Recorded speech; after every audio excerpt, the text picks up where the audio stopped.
احمي نفسك من الاختراق. اوعى تكون حاجة مفتوحة كده لأي حد يخترقها ويعلم عليها.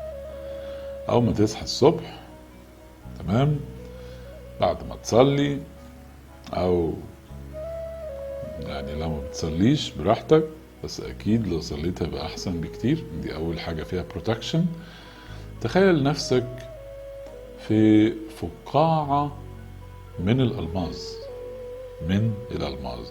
الألماس هو أصلب معدن موجود على الأرض، بيقطعوا بيه الحديد، تمام، ولا زال في نفس الوقت هو شفاف، مفيش عزلة عن الناس. تخيل نفسك جوه البابل دي اللي مصنوعة من الألماس.